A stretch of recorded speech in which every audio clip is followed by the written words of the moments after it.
Alright, so in this video I'm going to explain more of what I did to this guitar, what are the changes I made. This is a Jackson JS22-7 electric guitar. I don't know why my stock looks so different from the ones I saw on the website, like the humbuckers were different. These are the humbuckers.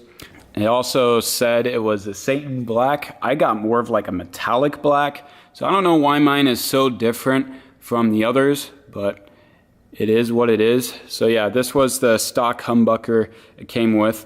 This is a passive humbucker, and I replaced it with active humbuckers. So that was one of the many challenges that I faced on reconstructing this guitar.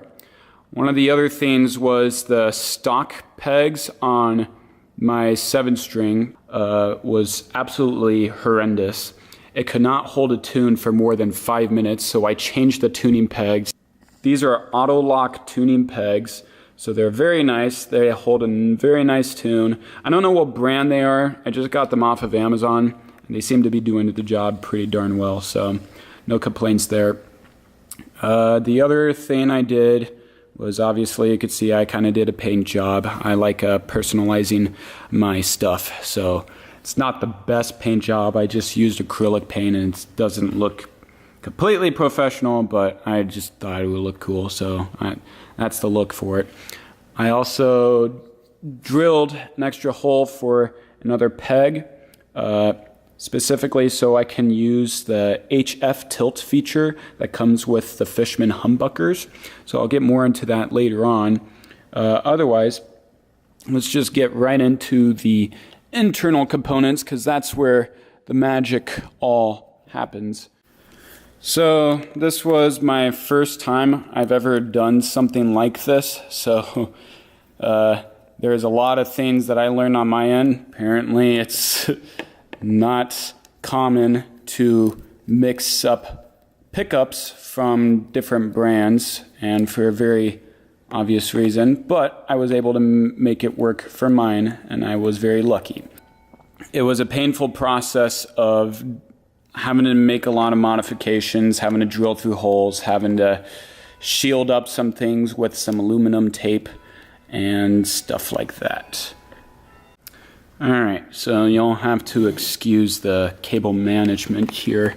It is a bit of a mess, but it is worth it, and I was able to get it to work. So obviously this is the 9-volt battery. It's covered around this nice little foam padding.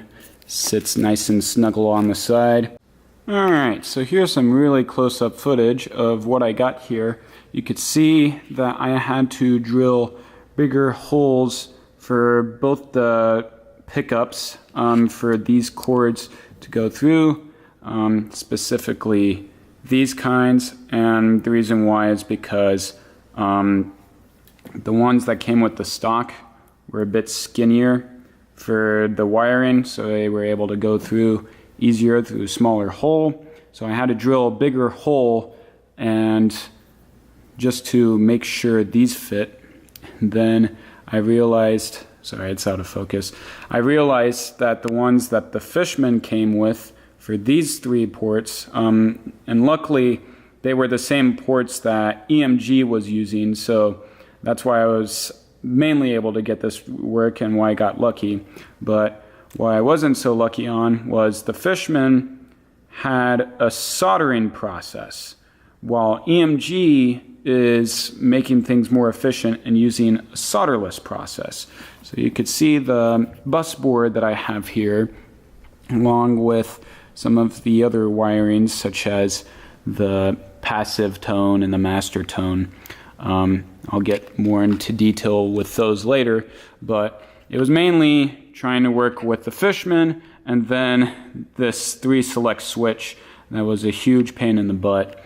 So anyways, what I did is I bought another EMG kit, so that way I was able to get these to actually have ports and be compatible with the bus board, and that worked out well. I also, like I said, drilled a hole for this passive tone pot, so that way I could use that for EMGs and I was also able to get the HF tilt to work. If you don't know what that is, it's basically self-explanatory if you know some audio stuff, which means it's a high frequency tilt, so you're able to pass over the high frequencies on the guitar. And Fishman was nice enough to have that feature built in with their humbuckers, which is this blue and green wire. So what I did for that is I had the blue wire connect to the ground, which was on the switch right there, and then the green was connected to Fishman's pot, which is on the side, if you could see right here.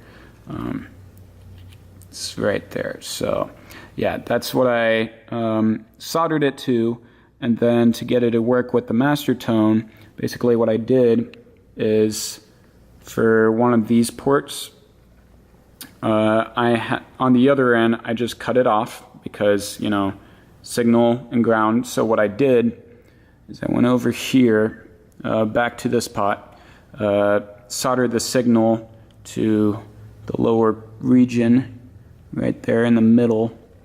No, it's hard to see, but I'm trying. So I soldered to that while I got the black one to ground to the side, and then that's how I was able to get that to work.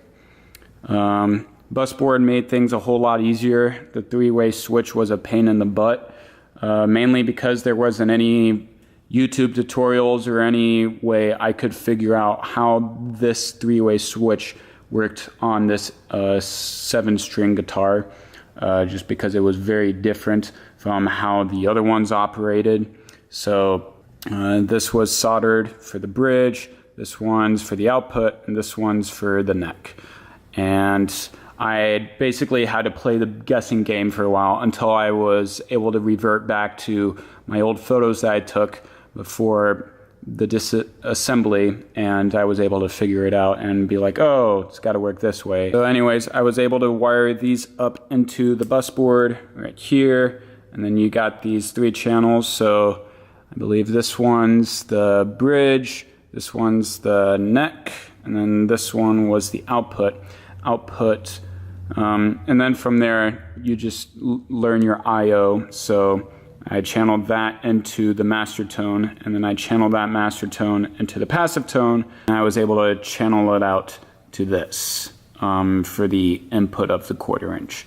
So that's basically the process. But yeah, this took me a total of 40 hours just to get this whole thing to work.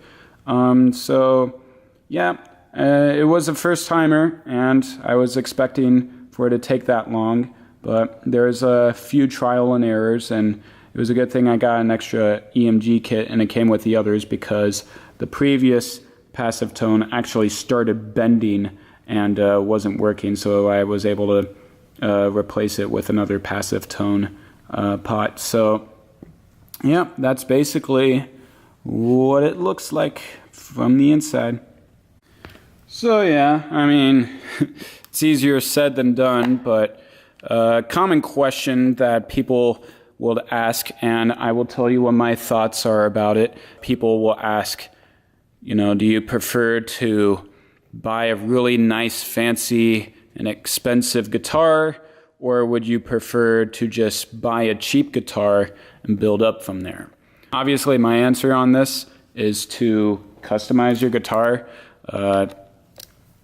just because, well, first off, you feel very accomplished, and getting to see the progress you made from what sounded really ugly and muddy to this really nice sound that is custom to your own desire. I'm more of a guy that likes to customize things and have it sound the way I want it to.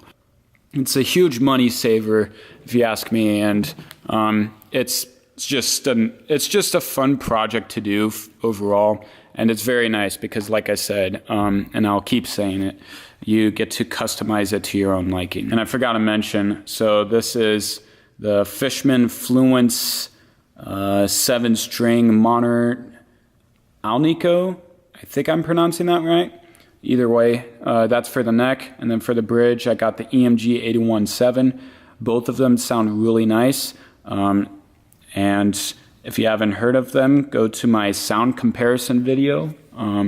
It's not going to sound perfect. I did not intend to make it sound perfect with recording. You know, there is a couple of hiccups I did and a couple of the riffs, and maybe it wasn't as in tune as the others, but I wasn't really focused on that. I was focused more on the sound quality and the result of it. So that's why. Otherwise, hopefully you guys enjoyed this video, and see you then.